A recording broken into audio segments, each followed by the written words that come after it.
The PlayStation Portal is solely built to give you access to your PlayStation 5 over remote play. And yes, there are plenty of devices that already do this, as well as give you access to a whole host of other gaming services. But let's say you're a busy parent like me, and all you want to do is play your PlayStation 5 while somebody else is using the TV. Is the PS Portal going to be the best experience possible? Let's find out. I've used remote play on a number of devices, and although it's always worked decently, I never felt like it worked well enough for Sony to pin an entire device on it. A lot of people were hoping that Sony would bring out a dedicated handheld to continue the legacy of the PSP and the PS Vita, so to just get an extension of your PS5, it also seemed like a bit of a strange decision. The most egregious omission in many people's eyes though was the decision to restrict the audio output to Sony's new Link technology, which means that you can't use Bluetooth headphones with the PS Portal. There is a headphone jack in the rear of the device, and from looking through Reddit, I've seen that a lot of people have managed to use a USB dongle to connect to their AirPods, but it does feel like quite a cynical decision on Sony's part, and we see how they're really trying to build this ecosystem around the PlayStation 5 that kind of locks you out of using other manufacturers' goods. From the moment I picked up the box though, I put those caveats to one side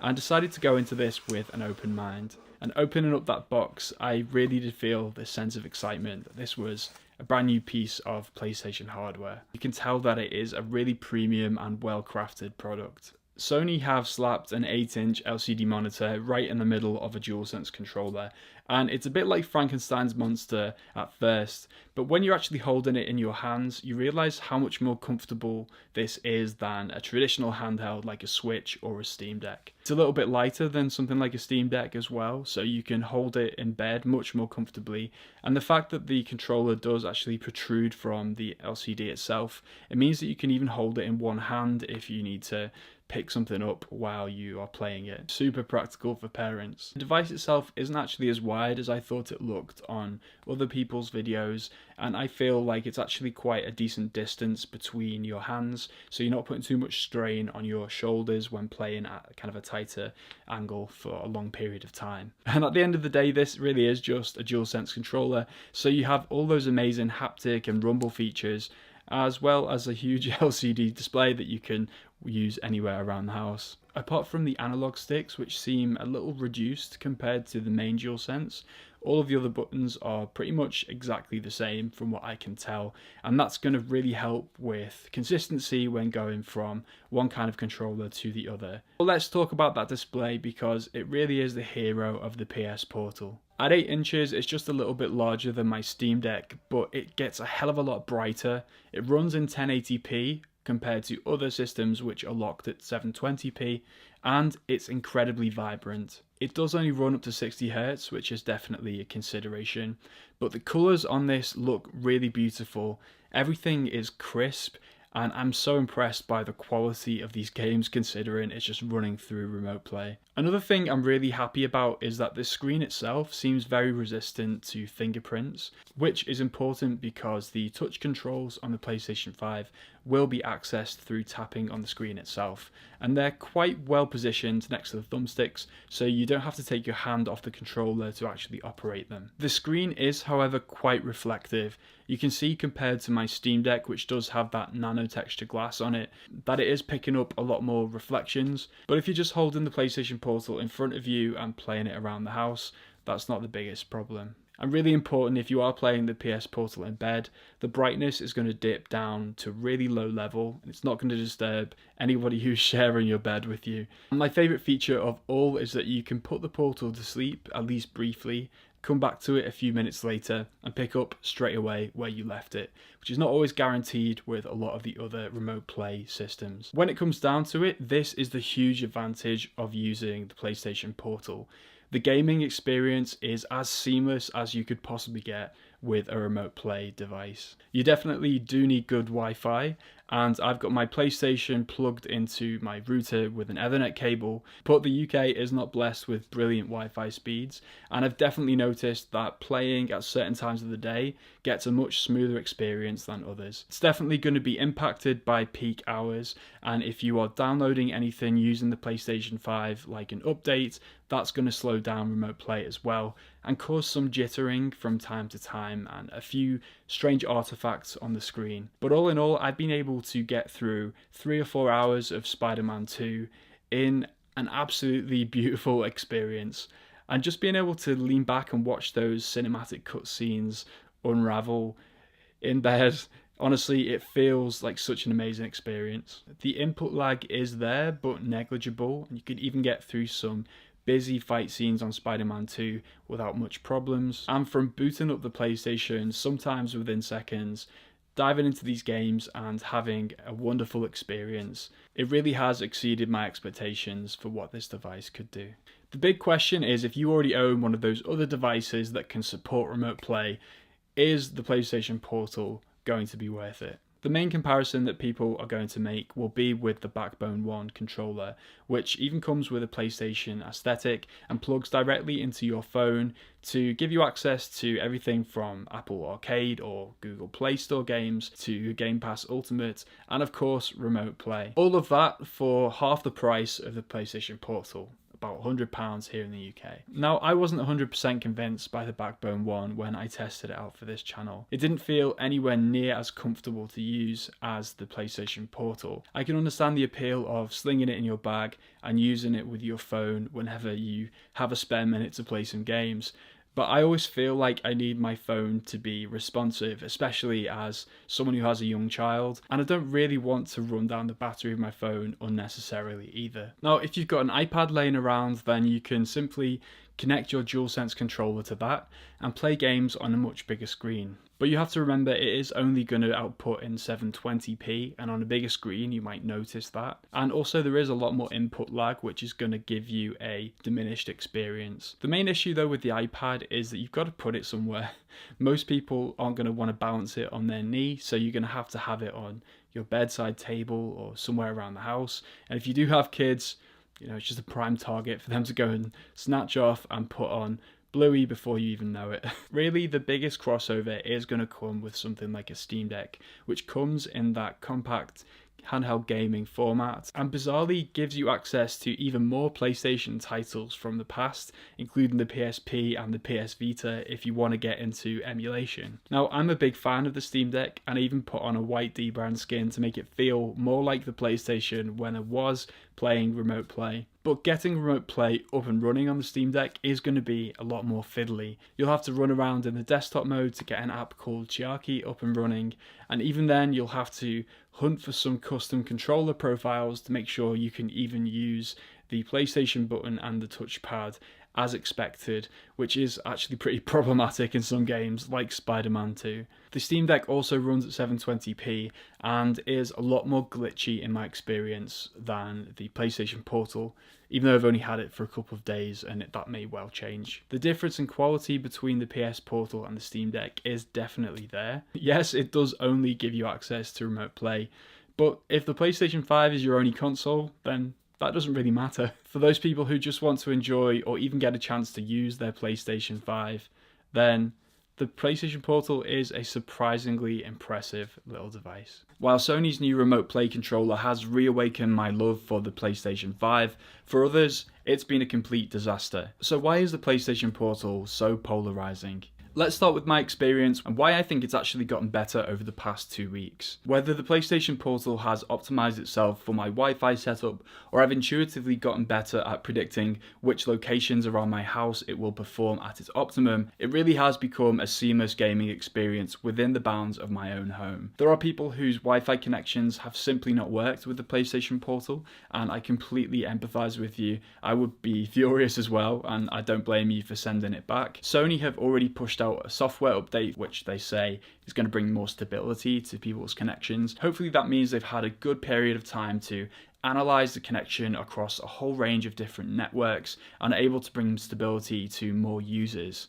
And it's a great sign that they do seem committed to updating this over time, potentially bringing some new features and keeping things up to date. I mentioned in my initial review that I'm a busy dad. I don't have time to get through games, so it is pretty miraculous that I've been able to get to 70% of the Spider-Man 2 map in just 2 weeks. A lot of you pointed out that almost every single review seems to be playing Spider-Man 2 on the Portal, and I think there's a reason for that. Spider-Man 2 is the perfect tech demo for the DualSense controller.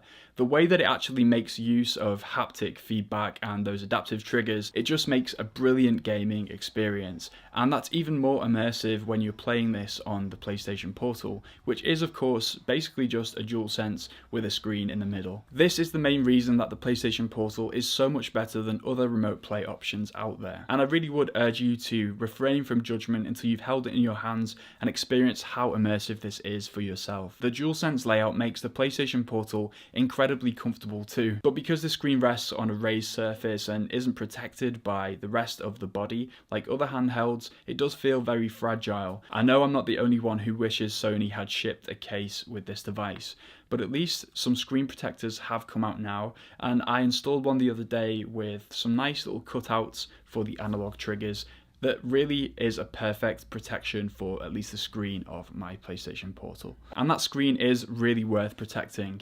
No, it's not an OLED, but at 1080p and 60 frames per second, it is a vibrant, beautiful way to play your PlayStation 5. As someone who uses this primarily in bed, I am getting a little tired of plugging in my big headphones just to experience the audio. I've reluctantly put in a pre-order for the Pulse Explore earbuds, basically to review them on the channel, but I would really have preferred to just use my AirPods. And this is where I can absolutely relate to a lot of the people who've had a negative response to the PlayStation Portal. In building this really specific remote play controller, Sony have cut back on a lot of features that we associate as the norm across technology in general. As someone who's worked in the mainstream media for over a decade, I think it's brilliant that there are these content creators and media figures who are holding corporations like Sony to account and advocating for people who really wanted to see a successor to the PlayStation Vita. I would have also loved to see Sony come out with a more dedicated handheld gaming device. I do think though that you can take that position to an extreme where you actually forget who the PlayStation Portal is built for and give those people the right advice on whether to pick it up or not. It's also really easy to underestimate the size of that demographic.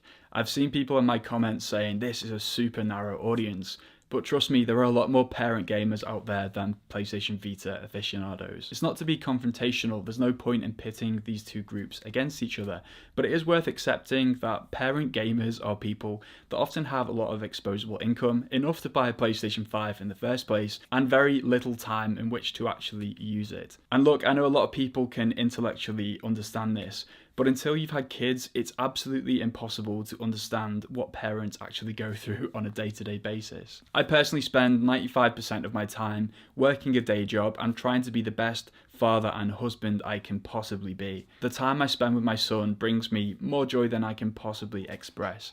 It's also incredibly draining, and unless you find those pockets of time for yourself to recharge and engage with things you used to do before you became a parent, then you'll slowly become a bad parent. I know a lot of people just think this is about letting your kids watch Bluey while you play PlayStation on the sofa. I'm sure that might come later down the line, but for now, Gabriel still actually goes to sleep next to us in our bed. So the only time that I can actually play the PlayStation is when he's nodded off, and that means either sneaking down to the living room and feeling pretty lonely, or just staying snuggled up next to him in bed and playing PlayStation Portal from the comfort of our bedroom. Even if we do get a night off and my wife is watching Bridget Jones on the TV, I'm not particularly interested. I can now simply play my PlayStation Portal on the couch, and I can still be in the same physical space as her, even if I am deeply immersed into the world of Spider-Man's Manhattan. The reason that I'm telling you this is because I think it's really important to have more diversity in the media landscape.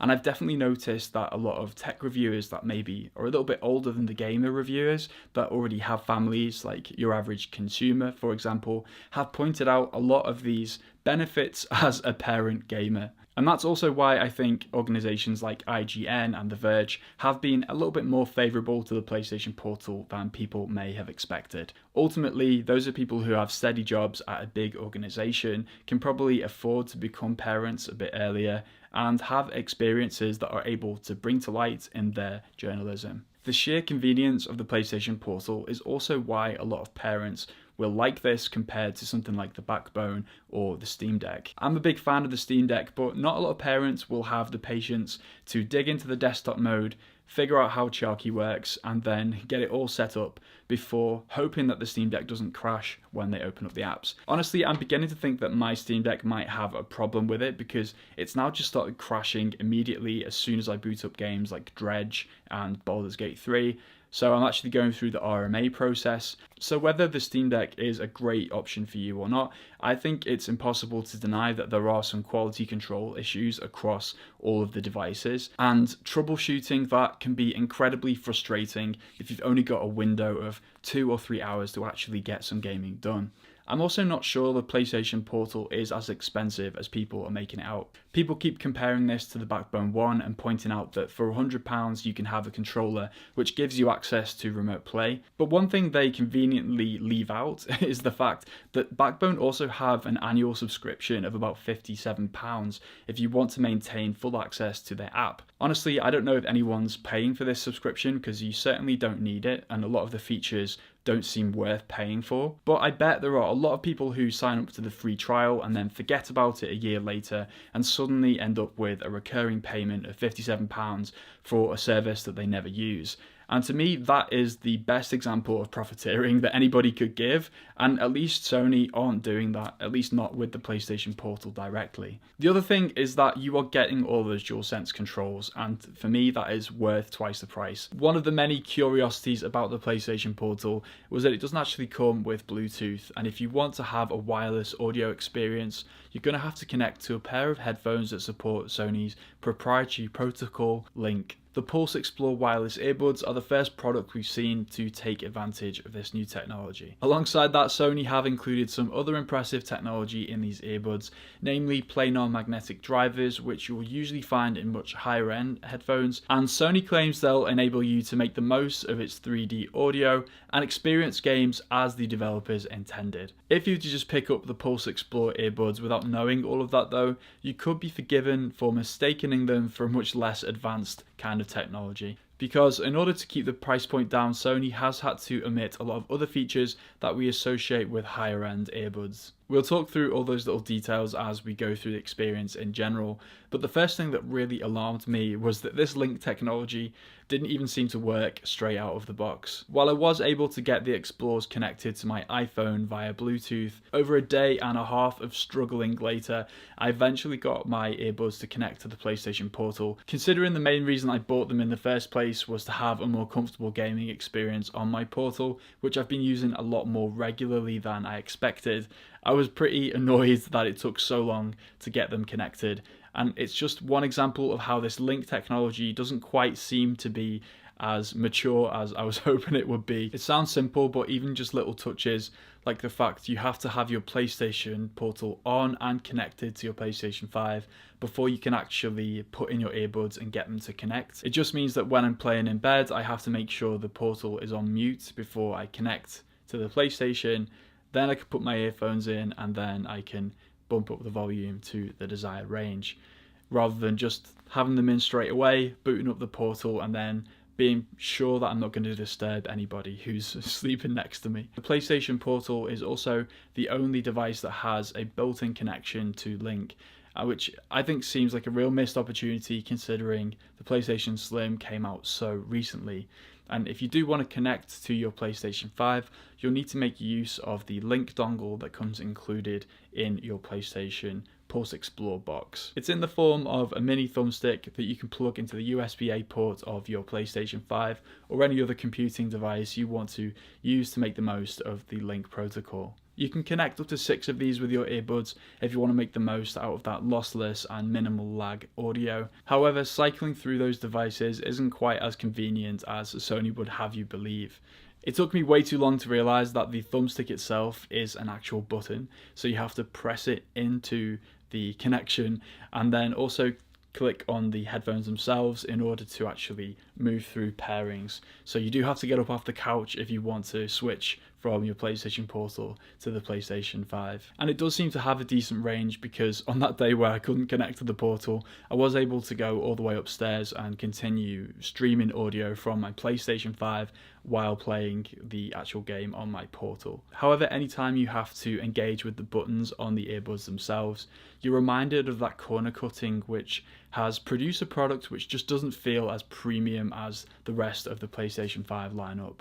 I actually don't mind the aesthetic design of the Pulse Explorers, and I'm getting used to the slightly unusual way that they actually go into your ear. But they do feel like they don't have the build quality that I would expect from PlayStation. Whether it's the volume rockers on top or the link button underneath, they really don't feel very premium to actually handle, and you have to hold them in place while you're pressing them to make sure that the earbuds don't just fall out of your ear. Luckily, you don't have to touch the volume rocker that often, because it only influences the volume of any connected link headset. So any Bluetooth accessories you've got connected to the earbuds, you'll have to actually go onto that device to change the volume.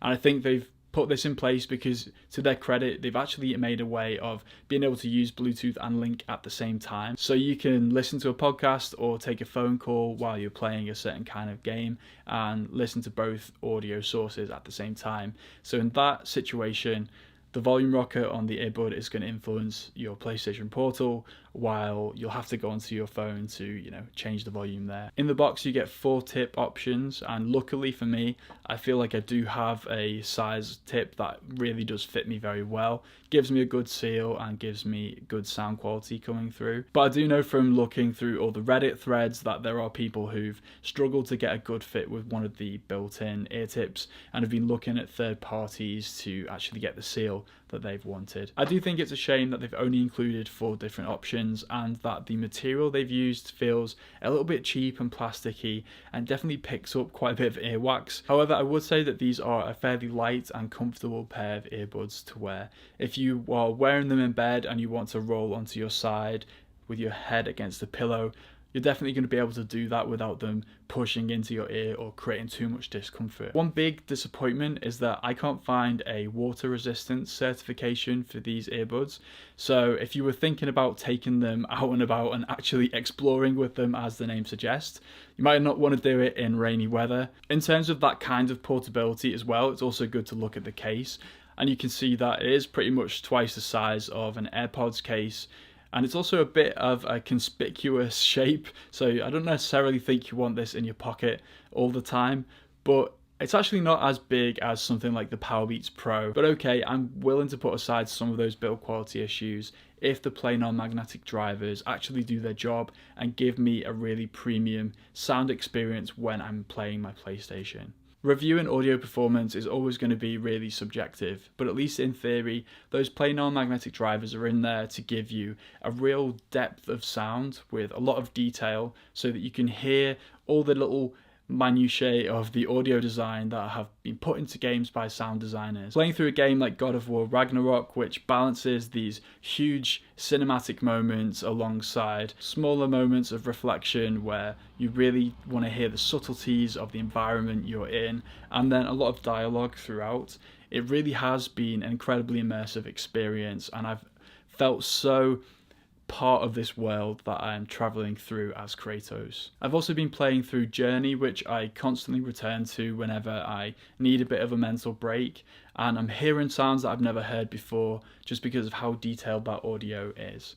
Because this is quite a balanced sound profile, it's not going to overemphasize any particular parts of the score. That means if you are used to these big explosions or gunshots in a game like COD, you are not going to feel the same sort of juddering sense of bass that you get from, your soundbar or another kind of headphone.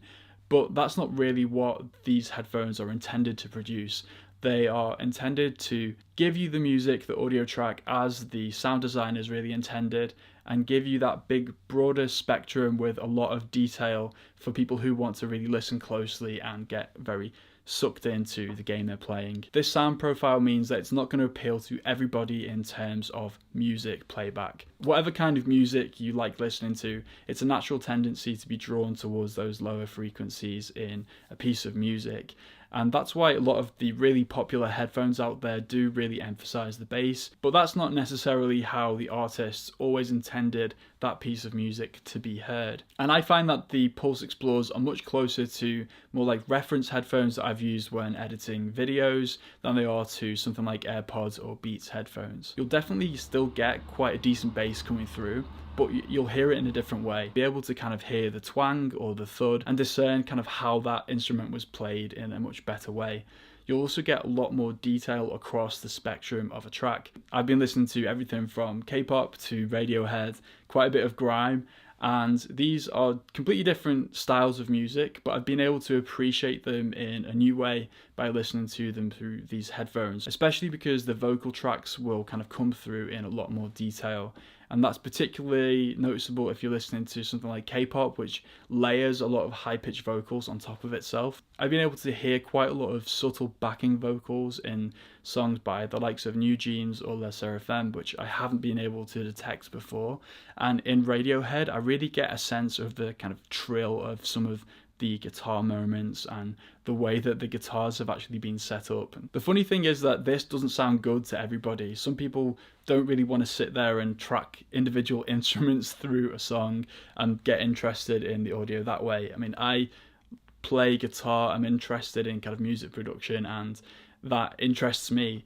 But I can completely see the other side of the spectrum where if you're just more of like a casual music listener, or you just really like a thumpy bass, you want something to dance to, you want a bit of fun, you want something that's going to energize you, these are not the headphones that are going to do that. This kind of separation, by the way, is really crucial to using your headphones with Bluetooth and Link at the same time, because if someone is coming through on a voice call, then you're going to quite easily be able to isolate their voice even within the mix of the game that you're playing. And I think that's actually really clever in the way it's been implemented. We've covered quite a lot of ground with the Pulse Explorer, and as you can see, it's not really a straightforward proposition. On the one hand, I think these are really impressive earbuds in terms of their audio performance, particularly when you're playing video games. And of course, they are the only wireless option if you want to play your PlayStation Portal with a pair of earbuds. On the other hand, in order to implement this new technology, Sony have made some pretty big trade-offs in terms of build quality. The lack of a dedicated EQ option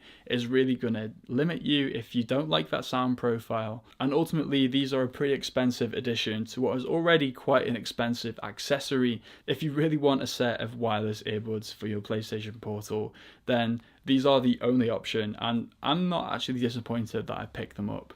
However, if you're not too fussed about whether you have earbuds or over-the-ear headphones, then it probably would be better off waiting for the headset, which is going to come out next year, because they're going to be £150 or dollars, so slightly cheaper and not quite as big an outlay as these earbuds. If you're planning to get these as a more all-purpose earbuds, something that you primarily use with your PlayStation 5 in the actual living room, and you also want to take these out and about with you, then I don't think they're worth it in that capacity.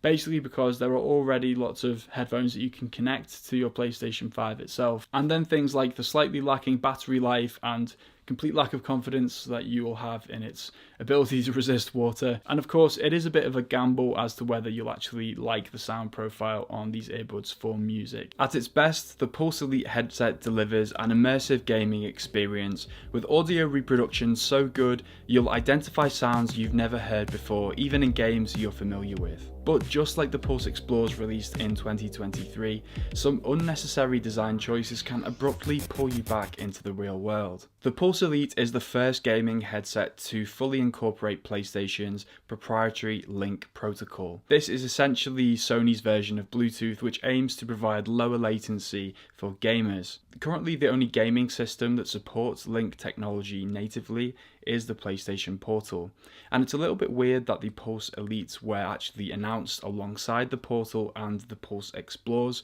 because I don't think that this is a very portable gaming headset at all. Generally, the Pulse Elites have a very good build quality, but the surrounding plastic on the ear cups is incredibly scratchy, and even with light use, you're likely to see some marks. So the fact that these headphones don't come with a carrying case and you can't fold them down means that they're really not a good option to throw into your bag. One thing the Pulse Elite does come with though is a mountable charging stand. This is a really big clue that the Pulse Elites are really made to be used at a dedicated gaming station or in a traditional sofa setup. And this is where it really shines, although not always for the right reasons. The main headband is really light and flexible, and there's a loop underneath it which will adapt the size of the headphones to your head perfectly. It's by far the most comfortable pair of headphones that I've ever worn for this reason, and although the ear cups do look a bit big and spacey, they're actually also really comfortable against your ears too, and after 6 weeks of use I haven't seen any signs of damage there. The microphone stalk is very well designed too. You simply retract it from the main body and then slide it back into place when you don't want to use it. There's some really clever tech inside the headphones that can filter out environmental noise so that people can't hear that when you're gaming in a party session, and that combined with the comfort also makes it a really good choice for people who spend long times working in a remote setting. Unfortunately, there is one really annoying feature about the Pulse Explores, and that's the fact that on the other side of the headphones you have a blue LED indicator light which is constantly shining into your peripheral vision. As of now, there's no way to switch this light off, and it makes it incredibly difficult to game with this headset in a dark environment. I'm a busy dad and I spend a lot of my time playing the PlayStation Portal in bed with my son sleeping next to me. That's fine with the Pulse Explores because they simply slot into my ears and I don't have to worry about any light other than PlayStation Portal screen. And I'm hoping now that in the future there'll be a firmware update which will allow me to switch off this rather annoying light. There's every reason to believe PlayStation will do that because, as we've seen with the PlayStation Portal and the Pulse Elites, firmware updates have been rolling out to introduce new features like an EQ selector and improve the connection between your PlayStation 5 and your peripheral accessories. There's arguably still a lot of work that needs to be done on this PlayStation Link technology to make the connection actually worthwhile though. The fact that you have to pair new devices and cycle through connections using a single button and memorizing certain long press lengths was something that really annoyed me about the Pulse Explores, and it's just as annoying with the Pulse Elites. In theory, being able to connect to 8 different Link USB dongles is a pretty cool idea because you can connect it to your computer, your PlayStation 5 and even your PlayStation Portal and simply cycle through them. But the way that this has actually been integrated means that you have a lot of connectivity issues and you often find yourself connecting to your PlayStation 5 downstairs rather than the PlayStation Portal, and I've had some occasions where I've had audio playing out of the PlayStation Portal and not noticed it and really annoyed the people next to me. I understand PlayStation are trying to reduce the amount of buttons on these headphones, but honestly I would always prefer to have physical buttons that I can toggle on and off than rely on software to figure out what exactly I'm trying to do with my long presses. The Pulse Elites do have a headphone jack and that is nice to see, but it's also unfortunate that they don't send you a cable in the box. There is good news though, because if you can get past all of these bugbears, the Pulse Elites give you a really amazing audio experience on the PlayStation 5. They utilize planar magnetic drivers which are typically found in really high-end headphones, and they give you an incredibly detailed and immersive audio experience. If you've ever used a pair of studio headphones to do some kind of audio production or maybe video editing, then you'll be very familiar with the kind of sound landscape of a pair of headphones like this. The aim of these planar magnetic drivers is to reproduce every single audio element as it was intended and bring to life a very detailed spectrum of sound. If you're going into this pair of headphones after wearing something like a pair of Beats or maybe even AirPods, then you might be disappointed with how low the bass appears within that sound mix. It's just human nature that we prefer sounds on the lower end of the spectrum, but headphones like this are designed to replicate what it is like to be in a world and have you truly immersed in that space. If you're playing a game like God of War Ragnarok and using the spatial audio settings, you'll be able to hear birds off in the distance and really pinpoint their location. You can hear enemies attacking you from behind, and you'll be able to hear the subtle rainfall as you sort of traverse through the regions. And if you do dig into the EQ settings on your apps like Spotify or Apple Music, and also use that new menu in the PlayStation 5 settings, you will be able to find a deeper, bassier variant if that is something you prefer. The same, of course, can be said about the Pulse Explore earbuds, but there you are really relying on having a good seal with those earbuds to actually give you a very immersive sound. So the benefit of having a pair of headphones like this is that it's really going to fit everybody. So if you are considering either the Pulse Elites or the Pulse Explores, it really does come down to how you're going to be gaming with them. If you do want to take your PlayStation Portal on the go, or even move around your house a lot in different locations and even dark locations, then I'd go with the Pulse Explores. If you are going to have a stationary gaming setup at a desk or in front of your TV, then the Pulse Elites are a brilliant option, and in today's market, a fairly competitive price for a decent pair of headphones. After looking everywhere for a PlayStation 5, I finally got my hands on one about 2.5 years ago. But no sooner had I got through Astro's Playroom, something happened which meant the PlayStation 5 just began picking up dust underneath my TV. And suddenly handheld gaming became the only way that I could really keep up with the hobby. Of course, PlayStation Remote Play has been around for years now, but it wasn't until the release of the PlayStation Portal 6 months ago that my PlayStation 5 finally sprang back to life. When the PlayStation Portal first launched, it was not shy of controversy. That's because although this looks like a successor to the PlayStation Vita, it can't actually play any games natively on the system. It's basically just an accessory for your PlayStation 5 that allows you to experience gameplay when connected to the internet using something that looks a lot like a DualSense controller. This kind of remote play wasn't anything new. You've been able to do it for years on devices like your phone or a mini PC like a Steam Deck. There's even a Backbone 1 controller which is specially designed to resemble a DualSense controller. But what really clicked for me when I picked up the PlayStation Portal for the first time was that this was by far the easiest way to get started on remote play. You didn't have to install a Linux application and then run some Python code to get it started. You simply connected it to your PlayStation 5 and you were good to go. And thanks to the fact this is basically just an LCD panel slapped between two halves of a DualSense controller, you also get all of those brilliant haptics that really make a difference when you're playing titles like Spider-Man or God of War. That screen, by the way, remains, in my opinion, one of the most impressive panels that we've seen on a handheld device. What a goal. That's ridiculous. Displays like the Steam Deck OLED have set a really high bar, and it would have been interesting to see what an OLED version of the Portal had looked like, but honestly I think this was a great choice in order to keep costs down on what is already a pretty pricey accessory for your PlayStation, and the larger screen just makes it look really beautiful. The colours are vibrant and everything pops. If I've only got one criticism, is that it is quite easy to get a lot of glare on this screen, but if you buy a screen protector then you're going to get that anyway.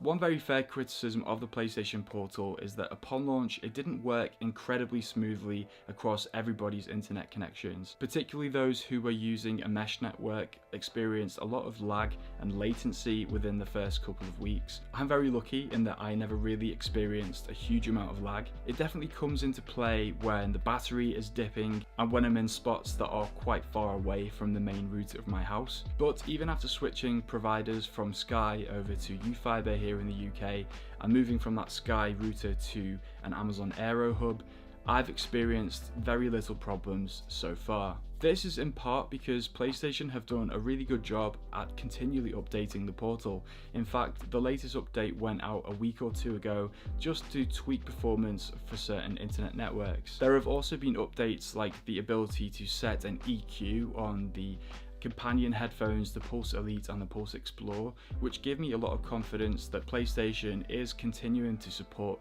this device and that it could continue to get better over time. If I could ask for one update for PlayStation to make next to the Portal, it would be to give us a little bit more warning before it cuts out of battery. You do get a little icon that pops up, but sometimes it suddenly cuts out unexpectedly. And the problem with playing a remote device is that the PlayStation is still running downstairs and potentially getting you into hot water in whatever you're playing.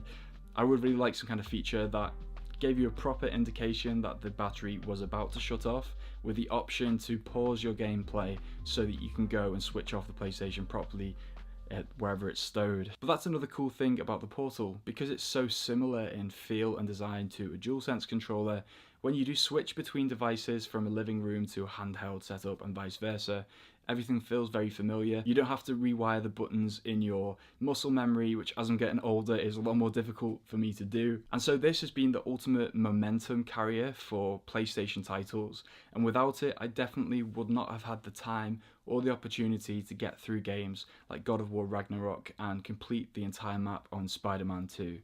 Alongside the PlayStation Portal, we got the release of PlayStation Link technology. It's kind of a proprietary Bluetooth solution that allows Sony devices to connect to each other on low latency frequencies. The PlayStation Portal was launched alongside two brand new headsets, the PlayStation Pulse Explore earbuds and the PlayStation Pulse Elite headset. This again was a very controversial move because in order to kind of force people into buying these headsets, the PlayStation Portal does not support Bluetooth.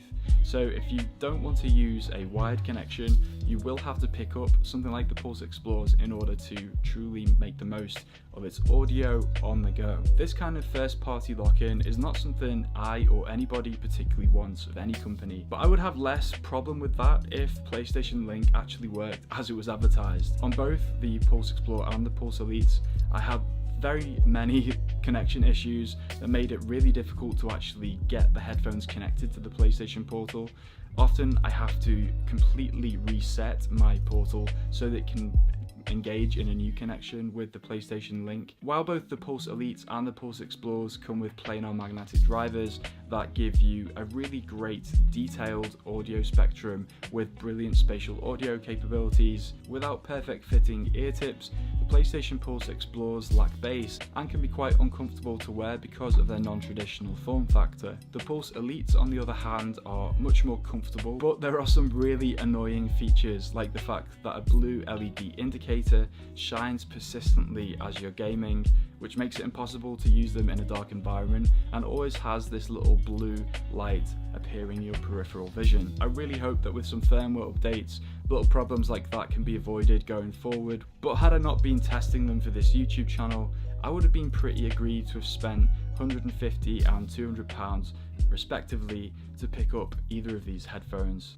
Even though I've spoken very fondly of the PlayStation Portal, there is one lingering problem that the PlayStation 5 has, and that is simply how few games are getting released these days that really interest me. Maybe I'm just getting old at this point, but it feels like as my life has become busier and more complicated, games have become obsessed with open worlds and crafting to the point that it's impossible to actually complete them in less than 100 hours. Now, if you're going to give me a really rewarding world to explore like that in Horizon or in God of War Ragnarok, then I'm completely happy to play it bit by bit and take 3 to 4 months to actually get through the game. But I personally really miss titles that I can dip into now and again and never feel like I'm falling behind or forgetting how to actually play it. PlayStation has just always been the place that I go for really well told story-driven games, and I just don't see enough of them in the current PlayStation 5 lineup. For that reason, I've mostly been using the PlayStation Portal recently to dip into EAFC.